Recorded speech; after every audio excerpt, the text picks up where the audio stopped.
cubical box is to be constructed with iron sheet 1 mm in thickness, ठीक है। उसकी minimum thickness क्या होना चाहिए, सो दैट क्यूब जो है वो सिंक ना करे। एज की लेंथ बतानी है आपको मिनिमम। देखो समझना लॉजिक, अगर आप सॉलिड आयरन लेते हो तो उस केस में उसको पानी में रखोगे तो वो डूब जाएगा। हम जानते हैं वो तभी तैर सकता है जब उसकी इफेक्टिव डेंसिटी वाटर की डेंसिटी से कम हो या जस्ट इक्वल हो, ठीक है। तो अब क्या करो, इसके अंदर कैविटी बनाओ। मतलब क्या है कि जो आयरन है उसका मास वही रखा, बस उसको फैला दिया, ठीक है, स्प्रेड कर दिया, अंदर कैविटी बन गई। अब देखो इफेक्टिव डेंसिटी वाटर से कम है या नहीं, अगर नहीं है तो उसको और फैलाओ। तो अल्टीमेटली आपको उसकी मिनिमम एज बतानी है जिसपे वो सिंक ना करे, और उसकी थिकनेस आपको रखनी है 1 mm, मतलब इस तरह का वो बनेगा, क्यूब है, राइट। तो इसकी जो एज है वो मैं a मीटर की ले रहा हूं और उसकी थिकनेस 1 mm है, ठीक। तो इसका जो टोटल वेट होगा, अगर इसको मैं पानी में डुबाऊंगा तो जस्ट फ्लोट कर रहा है। जस्ट फ्लोट करने का मतलब पूरा डूबा हुआ है। इससे और अगर आपने वॉल्यूम बढ़ा दिया तो ये ऊपर पार्शियली सबमर्ज्ड कंडीशन में आ जाएगा। तो जस्ट सिंक कर रहा है या जस्ट फ्लोट कर रहा है तो पूरा पानी में डूबा होगा, ठीक है। इन दैट केस जो वेट होगा वो अपथ्रस्ट के बराबर होगा। अब इसका वेट कितना होगा देखो, तो आप समझ सकते हो इसका जो मास है वो सिर्फ बाहर बाहर है, मास जो है वो सिर्फ बाहर बाहर है। तो अब मास कैसे निकाला जाए, इसका a मीटर जो है वो एज है, तो इसका मास कैसे निकालेंगे बताओ। जहां जहां आयरन है उस आयरन के पार्ट का वॉल्यूम निकालना है, मतलब जो शेल बन रही है बाहर की, ठीक है, उसका वॉल्यूम निकालना है हमें। कैसे निकालेंगे बोलो, तो बाहर का जो क्यूब बनेगा उसका वॉल्यूम होगा a क्यूब, और जो अंदर का क्यूब बन रहा है, अंदर का क्यूब हॉलो है, उसका वॉल्यूम कितना होगा, उसकी साइड कितनी होगी बताओ। जो अंदर का क्यूब बनेगा उसकी साइड क्या होगी, a मीटर में लिया मैंने, या अगर इसको आप मिलीमीटर में ले रहे हो तो okay, a cube minus a minus 1 का क्यूब, ये तो हो जाएगा वॉल्यूम। जो आयरन है, जहां जहां आयरन है उसका वॉल्यूम हो गया सिर्फ बाहर बाहर का, ठीक है ना। एक बाहर का क्यूब हो गया, उसके अंदर भी एक क्यूब है, that is volume. Volume into density of iron g, ठीक है, ये उसका वेट हो गया, that is equal to upthrust. अब अपथ्रस्ट किसके बराबर होगा, वेट ऑफ डिस्प्लेस्ड वाटर। अब पानी में ये पूरी तरह से डूबा है तो कितने पानी को डिस्प्लेस करेगा, a क्यूब वॉल्यूम को, ठीक है, a क्यूब को ये डिस्प्लेस करेगा into density of water g, ठीक है। अब इसको a के लिए सॉल्व किया जा सकता है, a के लिए सॉल्व कर लो, ये मिल जाएगा।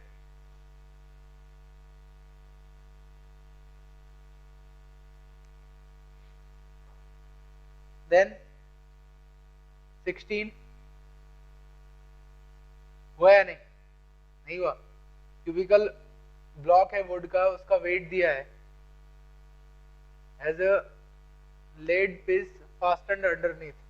Find the mass of lead piece which will just allow the block to float in water.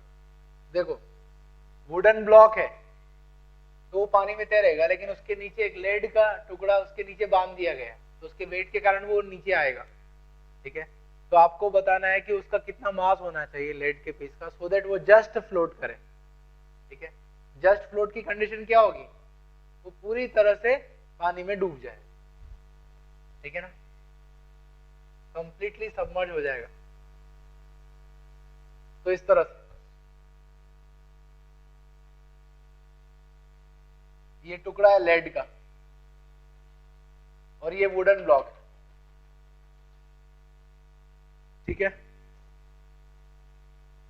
Cube है, इसका वेट दिया है 200 ग्राम।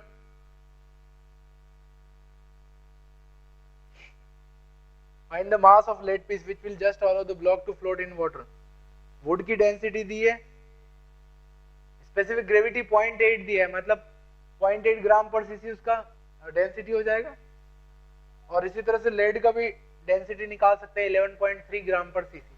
ठीक है, अब समझना, मान लो लेड जो है वो m ग्राम और ये कितना दिया हुआ है वुड 200 ग्राम। ठीक है, फ्लोट कर रहा है तो टोटल वेट जो होगा वो अपथ्रस्ट के बराबर होना चाहिए। अब वेट कितना होगा बोलो इसका, एक तो 200 ग्राम जी, ग्राम में लिया है मास, प्लस इसका वेट कितना होगा m gram g is equal to F. Upthrust किसके बराबर होगा, वेट ऑफ डिस्प्लेस्ड वाटर। ठीक है, तो इसका टोटल वॉल्यूम निकाल लो, उतने वॉल्यूम वाटर को डिस्प्लेस किया, तो 200 ग्राम वुड का वॉल्यूम क्या होगा 200 ग्राम बाय इसका डेंसिटी 0.8 ग्राम पर सीसी, सीसी में आ गया, प्लस इसके लिए m ग्राम बाय इसकी डेंसिटी 11.3 ग्राम पर सीसी, तो सीसी में आया वॉल्यूम, तो इतने सीसी वाटर को डिस्प्लेस किया है इनटू डेंसिटी ऑफ वाटर 1 ग्राम पर सीसी, ये मास ऑफ वाटर हो गया इनटू जी, ये उसका वेट हो गया। m के लिए सॉल्व कर सकते हैं हम इसको, ठीक है ना।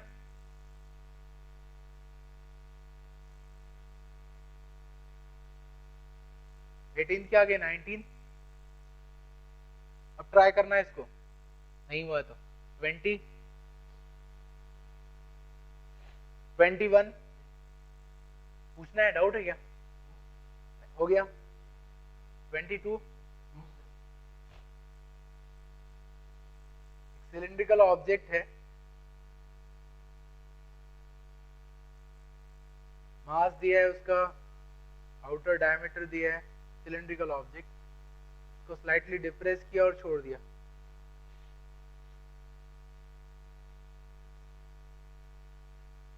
ठीक है, find the time period of the resultant SHM. मैं एक प्रॉब्लम बताया था, ऑल्दो आप एसएचएम में देखो, वाटर में एक सिलिंड्रिकल ऑब्जेक्ट फ्लोट कर रहा है, ठीक है, फ्लोट कर रहा है, डेफिनेटली इसकी डेंसिटी कम होगी, तो ये फ्लोट कर रहा है, फ्लोटिंग के समय ये पार्शियली सबमर्ज्ड कंडीशन में है, ठीक है, तो इसका वेट इस पर लगने वाले अपथ्रस्ट के बराबर होगा, राइट। अब समझो इस चीज को, डायमीटर वगैरह दिया है कि रेडियस ले रहा हूं मैं आर, ठीक है, और अभी जो डूबा हुआ पार्ट है उसकी हाइट मैं कंसीडर कर रहा हूं स्मॉल एच, स्मॉल एच जो है इतना डूबा हुआ है एच हाइट, ठीक है, तो इस पर वेट अपथ्रस्ट के बराबर है,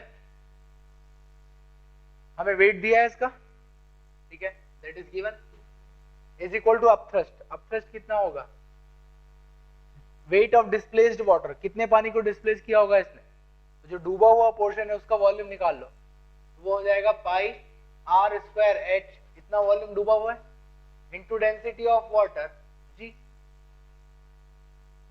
ठीक है।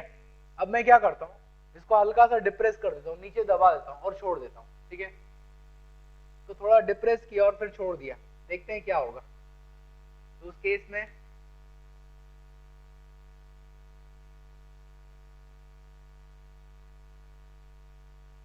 ठीक है, तो इसका डिस्प्लेसमेंट जो है वो x है, x से नीचे की तरफ डिस्प्लेस कर दिया मैंने, ठीक।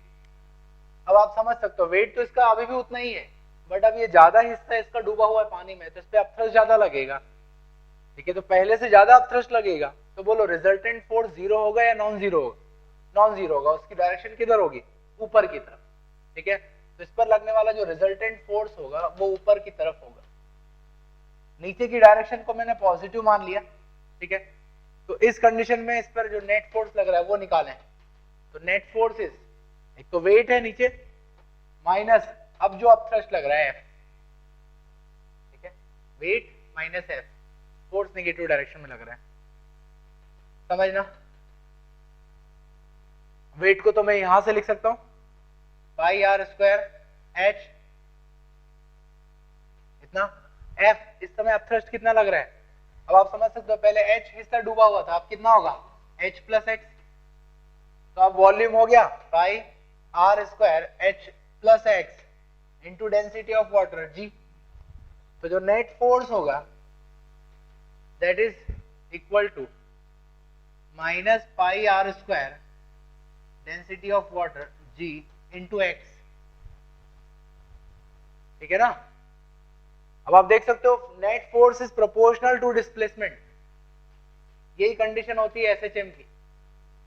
एसएचएम कोई ऑब्जेक्ट तभी करता है, ऑसिलेशन तभी करता है जब उस पर लगने वाला रिजल्टेंट फोर्स मीन पोजीशन से डिस्प्लेसमेंट के प्रोपोर्शनेट हो और डिस्प्लेसमेंट के अपोजिट डायरेक्शन में हो। दोनों कंडीशन यहाँ हो रही है। माइनस का मतलब है नेट फोर्स डिस्प्लेसमेंट के अपोजिट डायरेक्शन में लग रहा है, ठीक है। तो जो प्रोपोर्शनलिटी कांस्टेंट है वो निकाल लो, वो होगा यहाँ पे pi r square density of water into g. तो टाइम पीरियड इसका हो जाएगा 2 pi under root m mass of cylinder by this proportionality constant, ठीक है। तो फ्लोटिंग ऑब्जेक्ट को अगर आप थोड़ा सा स्लाइटली डिप्रेस करते हो तो वो लीनियर ऑसिलेशन करेगा, लीनियर एसएचएम होगा उसमें, ठीक है ना।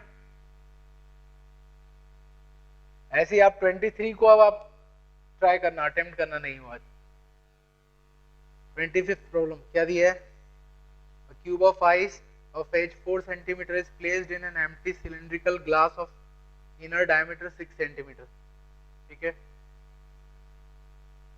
और आइस अब मेल्ट कर रहा है, स्लोली मेल्ट कर रहा है।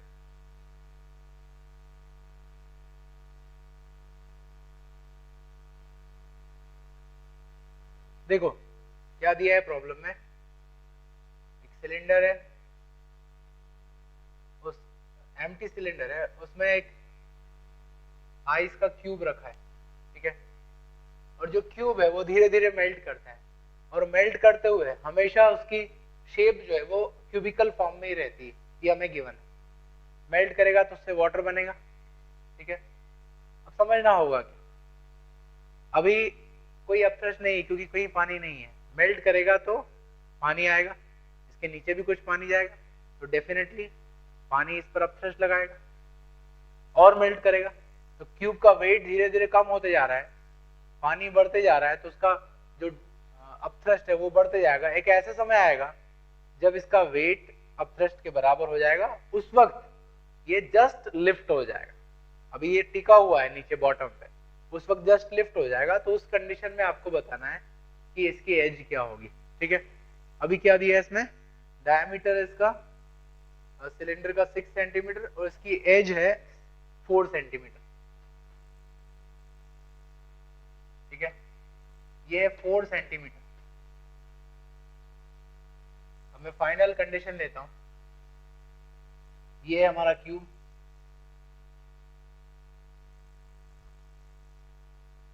क्यूब के शेप में ही रहेगा। इसके एज को अब मैं एक्स लिख रहा हूं, एक्स उसकी एज है, ठीक है। और इससे कुछ पिघल के पानी मिलेगा, ये वाटर का लेवल, ठीक है। जो वाटर लेवल है इसकी हाइट को मैं स्मॉल एच कह रहा हूं, ठीक है। इस समय जो अपथ्रस्ट लग रहा है वो वेट के बराबर है, वो हमने मान लिया। अब समझो इस चीज को। सबसे पहले तो ये देखें, बाय मास कंजर्वेशन प्रिंसिपल, मास तो टोटल कांस्टेंट है। तो शुरुआत में आइस कितना था, वॉल्यूम दिया है 4 सेंटीमीटर क्यूब, ठीक है, सीसी इतना वॉल्यूम है, into density of ice that is 0.9 gram पर सीसी। तो 4 क्यूब इंटू 0.9, इतना पहले मास था आइस का। अब कितना मास बचा, इसका एज है x सेंटीमीटर, तो x cube CC into density 0.9 gram पर सीसी। ये मास है आइस का, प्लस इससे जो वाटर मेल्ट हुआ होगा उसका मास कंसीडर करना है। उसका पहले वॉल्यूम निकालें। तो इससे पिघल के जो पानी मिला है वो पानी इस सिलेंडर में अभी बॉटम में है, आप समझ रहे हो, h डेप्थ तक है वो, तो उसका वॉल्यूम कितना होगा। तो जो शेप होगा वाटर का वो भी सिलेंड्रिकल ही होगा, ठीक है ना। कितना वॉल्यूम होगा उसका, पाई आर स्क्वायर एच, ये वॉल्यूम होता है। तो आर कितना है उसका 3 इंटू एच, सीसी में होगा। बट क्या इतना वॉल्यूम होगा इसका, पाई आर स्क्वायर एच। आप समझ सकते हो इसके अंदर ये क्यूब रखा है, तो जहां जहां ये क्यूब रखा हुआ है तो इसका जो डूबा हुआ पार्ट है वहां पर पानी नहीं है। तो कितना पार्ट इसका डूबा हुआ उतना माइनस करना पड़ेगा आप समझ सकते हो। h हाइट और इसका जो बेस होगा क्यूब का ये एक्स स्क्वायर होगा, तो एक्स स्क्वायर इंटू एच, ये आ गया सीसी में volume into density of water 1 ग्राम पर सीसी। समझ रहे हो, ग्राम में ही मिलेगा आपको सब कुछ। तो एक तो ये इक्वेशन होगी और दूसरी equation weight is equal to upthrust, धीरे धीरे पिघल रहा है, इसका वेट कम होते जा रहा है, अपथ्रस्ट बढ़ते जा रहा है। एक कंडीशन आएगी जब ये जस्ट लिफ्ट करेगा, वो कंडीशन में हमें एज निकालना है। तो weight is equal to upthrust, weight कितना है इस वक्त इसका, वॉल्यूम है x cube into density 0.9 gram पर सीसी, ग्राम में आ गया, मास इंटू जी का weight is equal to upthrust. Upthrust कितना है, वेट ऑफ डिस्प्लेस्ड वाटर, तो डिस्प्लेस कितना किया वाटर को, सबमर्ज पार्ट का वॉल्यूम देखो, तो x square into H CC into density of water 1 ग्राम पर सीसी जी। समझ रहे हो, तो यहां से हमें एक्स और एच में रिलेशन आ जाएगा और उस रिलेशन को फिर यहां पर आप सब्स्टिट्यूट करना तो एक्स मिल जाएगा, तो हमें पता चल जाएगा कि किस वैल्यू पर वो जस्ट लिफ्ट करेगा। ठीक है,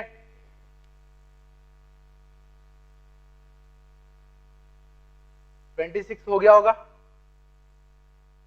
26 हो गया होगा। एक्सेलरेटेड मोशन है, तो जब हॉरिजॉन्टल डायरेक्शन में एक्सेलरेशन होगा तो प्रेशर का हॉरिजॉन्टल वेरिएशन होगा। ठीक है,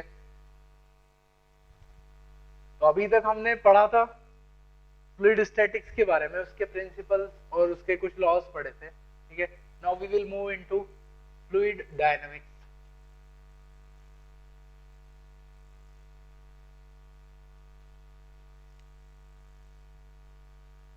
फ्लूइड डायनामिक्स देखो बहुत इंटरेस्टिंग फील्ड है ये, और इसका काफी प्रैक्टिकल इंपॉर्टेंस है। पहले तो हम ये समझे कि फ्लूइड डायनामिक्स हम क्यों पढ़ रहे हैं, फ्लूइड के फ्लो की हमें क्या जरूरत पड़ गई। पहले तो नॉर्मल हमारा एक्सपीरियंस देखे कहां पर हम फ्लूइड फ्लो को ऑब्जर्व करते हैं। ठीक है, तो हम देखते हैं वाटर के फ्लो को, नदी में पानी बहता है, ठीक है, घर में जो टैप है ओवरहेड टैंक से पानी आता है टैप के थ्रू, उसमें भी फ्लो होता है वाटर का, हमारे आसपास की एयर का मोशन होता है। ठीक है, ये नॉर्मल एक्सपीरियंस है जहां पर हम फ्लूइड को, वाटर, लिक्विड और गैस के फ्लो को देखते हैं। ठीक है, अब इसकी प्रैक्टिकल यूटिलिटी, इसकी प्रैक्टिकल यूटिलिटी कहाँ होगी।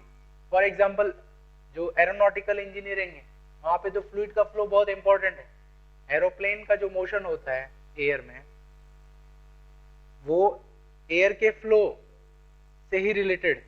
ठीक है, उसका डिजाइन इस तरह से बनाया जाता है कि एयर के रेस्पेक्ट में जब उसका मोशन होता है, ठीक है, इन दैट केस, तो आप समझो इस चीज को, नॉर्मल एयर रेस्ट पर है, एरोप्लेन मोशन करता है, और अगर मैं एरोप्लेन की फ्रेम से देखूंगा तो एयर हमें मोशन करती हुई दिखेगी, तो उस फ्रेम से एयर का मोशन होगा, एयर का फ्लो होगा। तो एरोप्लेन को इस तरह से डिजाइन किया जाता है कि उस फ्लो के कारण अल्टीमेटली कुछ प्रेशर डिफरेंस बने और एरोप्लेन जो है वो लिफ्ट हो जाए ऊपर की तरफ। ठीक है, तो वहां पर हमें एयर के फ्लो का इंपॉर्टेंस समझ में आता है, तो हमें जो फ्लूइड का फ्लो है उसको स्टडी करना चाहिए, उसके प्रिंसिपल्स पढ़ना चाहिए। ठीक है, अब देखो अभी इस चैप्टर में जो हम फ्लूइड पढ़ेंगे, कुछ कंडीशंस हम एज्यूम करेंगे कि वो फ्लूइड में वो कंडीशन को फॉलो करना चाहिए फ्लूइड को। ठीक है, या उन एजम्पशंस पर फ्लूइड बेस्ड होना चाहिए, तभी आगे के जो प्रिंसिपल्स हम पढ़ेंगे उसमें वैलिड होंगे। ठीक है, we will consider the fluid as ideal, and what is ideal fluid. तो ideal fluid should follow two conditions. Condition number 1, that the fluid should be incompressible और नॉन कंप्रेसिबल। मतलब ये है कि उसकी डेंसिटी में कोई वेरिएशन नहीं होना चाहिए, जब आप उसको प्रेस भी करो, प्रेशर भी बढ़ाओ, तो उसकी डेंसिटी वही की वही होना चाहिए। ठीक है, डेंसिटी में कोई अप्रिशिएबल वेरिएशन नहीं होना चाहिए, ये सबसे पहली कंडीशन है। ठीक, second, the fluid should be non viscous. इस चीज को हम पढ़ेंगे फ्लूइड में, विस्कोसिटी एक प्रॉपर्टी होती है, that is friction between the layers of fluid. Fluid के अंदर जो फ्रिक्शन होता है उसको हम विस्कोसिटी कहते हैं, ठीक है। तो हम एज्यूम कर रहे हैं कि जो फ्लूइड है वो नॉन विस्कस है, जिस तरह से हम एनएलएम में एज्यूम करते थे कि सरफेस फ्रिक्शनलेस है, स्मूथ है, उसी तरह की कंडीशन हम ले रहे हैं, ठीक है, क्योंकि फ्रिक्शन से कई सारी और प्रॉब्लम्स क्रिएट हो जाएगी। तो अभी आगे जो हम कुछ प्रिंसिपल्स पढ़ेंगे उसमें हम एज्यूम करेंगे कि जो फ्लूइड है ये उसकी प्रॉपर्टीज हैं या इन कंडीशंस को वो फॉलो करते हैं, ठीक है। इसके अलावा जो फ्लो है, that flow is also ideal flow, ठीक है। अगेन जो हम फ्लो कंसिडर कर रहे हैं उसकी क्या प्रॉपर्टीज है वो भी समझ लो। आइडियल फ्लो जो है दैट इज स्ट्रीमलाइन फ्लो, या इसी को लेमिनर कहा जाता है और स्टेडी फ्लो भी कहा जाता है। क्या होता है इसको थोड़ी देर में मैं डिस्कस करने वाला हूं, ठीक है। बट जो फ्लो है वो स्ट्रीमलाइन है, लेमिनर और स्टेडी फ्लो होना चाहिए, ठीक है। इसका मतलब होता है ऑर्डर्ड फ्लो। अभी हम डिस्कस करेंगे इसकी प्रॉपर्टीज। इसके अपोजिट एक दूसरा फ्लो होता है टर्बुलेंट फ्लो। टर्बुलेंस जहां भी होता है या टर्बुलेंट फ्लो जहां होता है वहां पे कोई ऑर्डर नहीं होता, ठीक है। रैंडम मोशन होता है फ्लो का, या फ्लूइड का जो फ्लो होता है वो रैंडम होता है, ऑर्डर नहीं होता है। तो अभी जो प्रिंसिपल्स हम पढ़ेंगे या जो डिराइव करेंगे वो इन कंडीशंस पर ही बेस्ड होंगे, दैट जो फ्लो है वो ऑर्डर्ड होना चाहिए, ठीक है। दूसरा, the flow should be इररोटेशनल।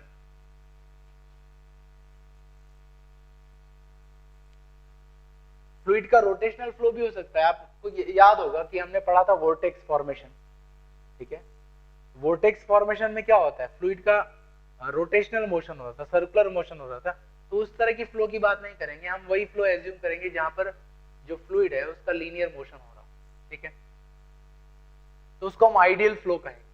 Ideal fluid ये प्रॉपर्टीज होनी चाहिए फ्लूइड की, और फ्लो की ये प्रॉपर्टीज होना चाहिए। तो आगे जो हम प्रिंसिपल पढ़ेंगे वो इन्हीं प्रॉपर्टीज पर या इन्हीं कंडीशंस पर बेस्ड है, ठीक है। अब देखो, अब हम बात करते हैं सबसे पहले तो लेमिनर फ्लो की। लेमिनर फ्लो को स्ट्रीमलाइन फ्लो या स्टेडी फ्लो भी कहा जाता है, ठीक है। व्हाट इज लेमिनर फ्लो, अब हम उसको डिस्कस करते हैं। समझना, जनरली जब लोअर स्पीड पर फ्लूइड का मोशन होता है तो वो फ्लो जो है या जो मोशन है वो लेमिनर होता है, स्ट्रीमलाइन होता है। और जब उसकी हाई स्पीड होती है तब उसमें डिसऑर्डर हो जाता है फ्लो में, उसको हम टर्बुलेंट मोशन या टर्बुलेंट फ्लो कहते हैं, ठीक है। क्या होता है अभी हम इसकी प्रॉपर्टीज पढ़ेंगे। पहले तो हम ये देखें कि फ्लूइड फ्लो को हम कैसे ऑब्जर्व करते हैं। फॉर एग्जांपल एयर का मोशन हो रहा है, अब हम एयर को देखेंगे कैसे कि एयर का एग्जैक्टली मोशन हो रहा है, उसकी क्या स्पीड है। या वाटर के फ्लो को डिस्कस करना है, हमें स्टडी करना है तो वाटर किस स्पीड से मोशन कर रहा है, ठीक है। या इनफैक्ट कोई पर्टिकुलर फ्लूइड का एलिमेंट किस स्पीड से मोशन कर रहा है, किस पाथ को वो ट्रेस कर रहा है, वो कैसे पता लगाए। तो देखो, मैं वाटर की बात करूं, फॉर एग्जांपल किसी पाइप में वाटर का फ्लो हो रहा है। अब यहां पर हम फ्लूइड के पार्टिकल्स की बात नहीं करेंगे, पार्टिकल नहीं होता है, फ्लूइड एलिमेंट बोलते हैं उसको। जो छोटा सा पार्ट है फ्लूइड का उसको फ्लूइड एलिमेंट कहते हैं, ठीक है। पार्टिकल जनरली हम सॉलिड के सेंस में कहते हैं। तो फ्लूइड का फ्लो हो रहा है, फॉर एग्जांपल मैं चाहता हूं कि यहां से जो भी फ्लूइड फ्लो कर रहा है वो किस तरह के पाथ को ट्रेस कर रहा है वो मैं देखना चाहता हूं, ठीक है। तो जनरली क्या होता है, स्पेशल डाई बनाई जाती है, DYE डाई, कलर डाई, ठीक है। तो उसके कुछ ड्रॉप्स को हम यहाँ पर डाल देंगे और उसकी डेंसिटी को ऐसे मैनेज करेंगे कि वो डेंसिटी जो है उसकी वाटर की डेंसिटी के लगभग बराबर हो। तो उस केस में क्या होगा, अगर मैं उस ड्रॉप को डालूंगा तो ड्रॉप जो है वो भी वाटर के साथ फ्लो करेगी, उसका भी मोशन होगा। तो मैं उस जगह पे, उस पॉइंट पे ड्रॉप को डालूंगा जिस पॉइंट पर मुझे फ्लो को मेजर करना है या फ्लो को ऑब्जर्व करना है, ठीक है। तो कलर डाई जो है उसकी जो ड्रॉप है वो अलग से हमें दिखेगी, विजिबल होगी। तो उसको देख के हम पता लगा सकते हैं कि एग्जैक्टली जो फ्लूइड का फ्लो हो रहा है उसका पैटर्न क्या है, उसका पाथ क्या है, उसकी स्पीड क्या है, वो दिखाई सकती है, ठीक है। ऐसे अगर हमें एयर फ्लो की बात करना है, एयर को देखने के लिए हम क्या करते हैं, कलर्ड स्मोक का यूज करते हैं। विंड टनल टेस्ट होते हैं एयरक्राफ्ट के या हाई स्पीड कार के, ठीक है। वो आगे मैं बताऊंगा जब उसके एरोडायनेमिक्स की बात करूंगा।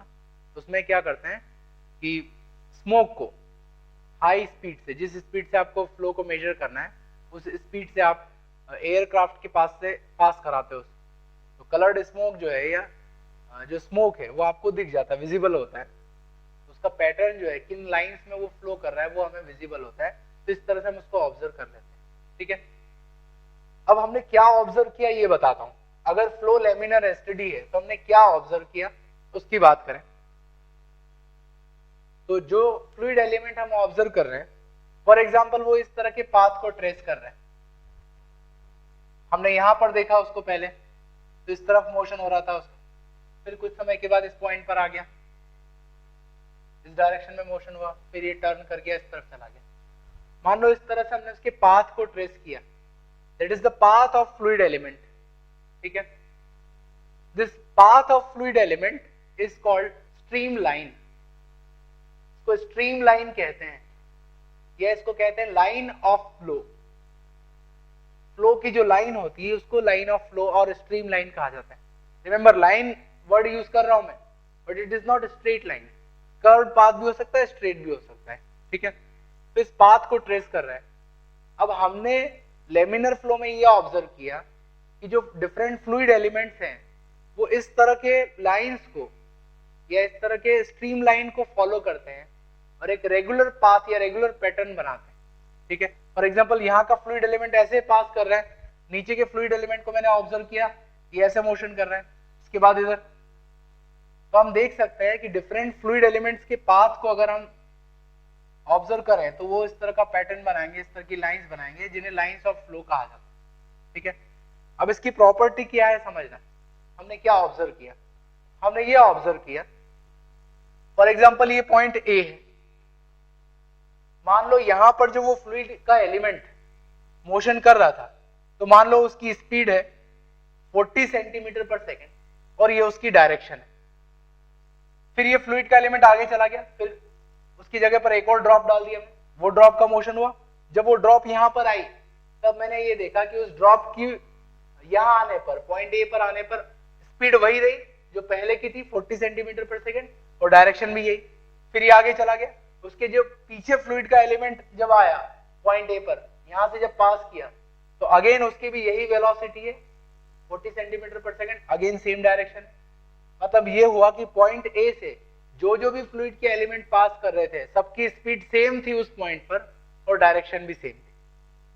समझ लो, ये फ्लूइड एलिमेंट आगे चले गए, मान लो बी पर पहुंच गए, बी पर हमने से ऑब्जर्व किया कि स्पीड हो गई 30 सेंटीमीटर पर सेकेंड और उसकी डायरेक्शन हो गई है। हमने देखा कि उसके पीछे वाले एलिमेंट जब बी पर पहुंचे तो उनकी भी स्पीड यहाँ पर 30 सेंटीमीटर पर सेकेंड थी और डायरेक्शन आगे की तरफ। इसका मतलब ये हुआ कि जो फ्लूइड एलिमेंट है वो एक पर्टिकुलर पाथ को फॉलो कर रहे हैं, जैसे इस पाथ को फॉलो कर रहे हैं। ठीक है, तो उसके पीछे जो भी एलिमेंट्स आएंगे वो भी उसी पाथ को फॉलो करेंगे और बिल्कुल आगे वाले फ्लूइड एलिमेंट की कॉपी करेंगे। ठीक है, जहां जहां पर भी आगे वाले फ्लूइड एलिमेंट की जो स्पीड होगी और जो डायरेक्शन होगी वही पीछे वाले फ्लूइड एलिमेंट की भी स्पीड और डायरेक्शन होगी। ठीक है, तो हर पॉइंट पर जो मोशन होगा फ्लूइड का वो प्री डिटरमाइंड होगा या प्री डिफाइंड होगा। अगर एक बार आपने ये पाथ बना लिया, ट्रेस कर लिया, तो आप बता सकते हो कि अब यहां से जो भी फ्लूइड का पार्ट या फ्लूइड का एलिमेंट गुजरेगा उसकी स्पीड जो है वो से यहाँ पे 40 सेंटीमीटर पर सेकंड हो जाएगी और ये डायरेक्शन हो। मेरी बात समझ रहे हो? तो जो मोशन है, जो फ्लो है, उसमें रेगुलरिटी है, ऑर्डर है। ठीक है, इसके अपोजिट अगर मैं बात करूं टर्बुलेंट फ्लो की, तो उसमें ऐसा होगा, फर्स्ट जो फ्लूइड एलिमेंट था जिसको हमने ऑब्जर्व किया उसकी स्पीड 40 सेंटीमीटर पर सेकंड, ये डायरेक्शन, उसके पीछे जो आ रहा है हो सकता है ये उसकी डायरेक्शन हो, स्पीड चेंज हो जाए। फिर जो पीछे आएगा अगेन उसकी स्पीड कुछ और होगी, डायरेक्शन कुछ और होगी। तो टर्बुलेंस में जो है कोई ऑर्डर नहीं होता है। ठीक है, कोई डिसिप्लिन नहीं होता है, वो आगे वाले फ्लूइड एलिमेंट को फॉलो नहीं करते, कॉपी नहीं करते हैं। ठीक है, तो इसीलिए हमने पहले लेमिनर फ्लो को डिस्कस किया कि ये क्योंकि ऑर्डर्ड फ्लो है। मेरी बात समझ रहे हो?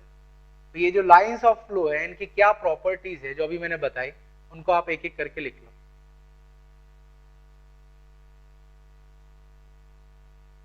ये सबसे पहली बात तो मैं आपको बताऊं, दीज आर इमेजिनरी लाइंस, हमने ड्रॉ किए फ्लो के पैटर्न को समझने के लिए कि किस तरह से फ्लो हो रहा है। Actually they our path followed by the fluid elements.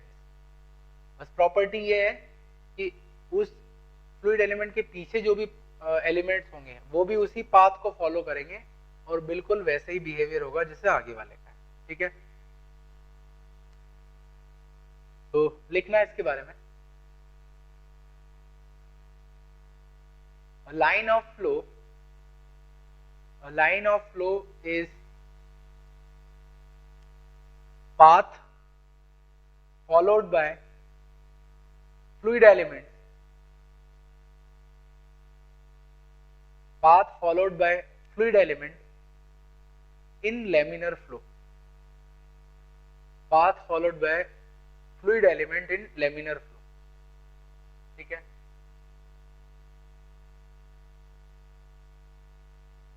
अब एक एक करके इसकी प्रॉपर्टीज लिखते जाओ।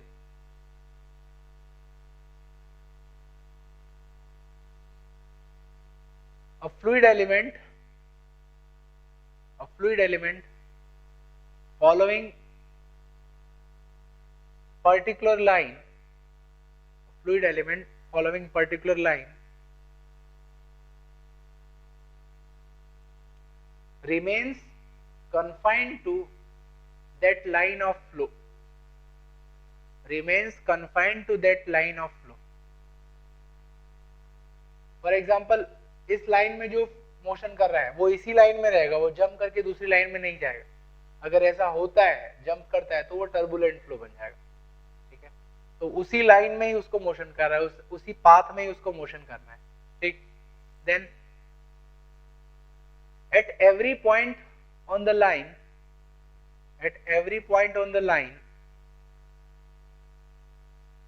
the speed and direction of fluid elements,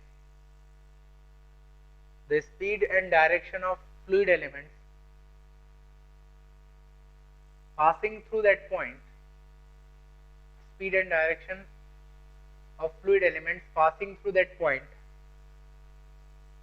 is same,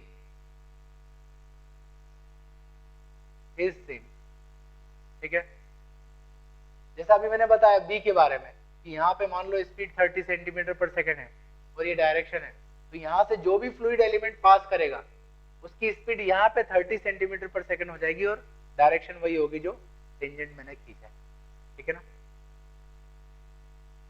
that means हम लिख सकते हैं the fluid element copies the motion of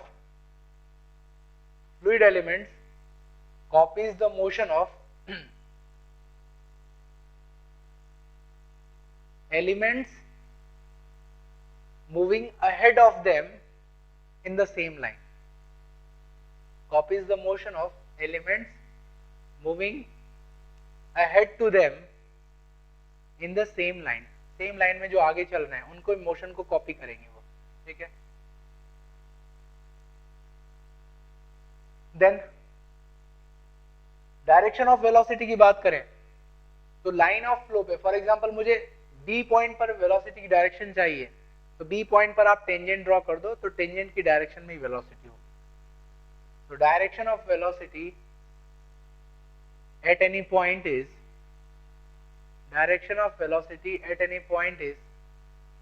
tangential to line of flow at that point, tangential to line of flow at that point, ठीक है।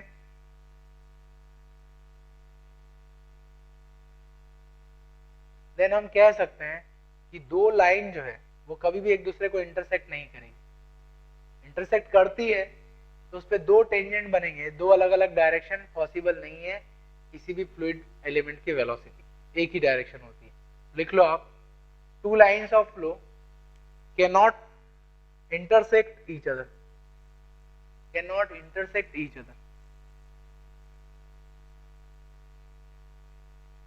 समझ रहे हो ना। तो that is the property of line of flow. अच्छा again मैं इस चीज को रिपीट करूं कि ये 2D में नहीं है, फ्लो जो है वो 3D में हो रहा है। जैसे नदी में पानी बह रहा है तो हर जगह फ्लूइड एलिमेंट्स का फ्लो हो रहा है, ठीक है। यहाँ भी कुछ लाइंस होगी, इधर कुछ लाइंस होगी, यहाँ कुछ लाइंस होगी, पूरे 3D पूरे स्पेस में लाइंस बनेंगी, पाथ बनेंगे, ठीक है। इसके आगे एक और चीज मैं डिफाइन करता हूँ, ये तो लाइन ऑफ फ्लो है,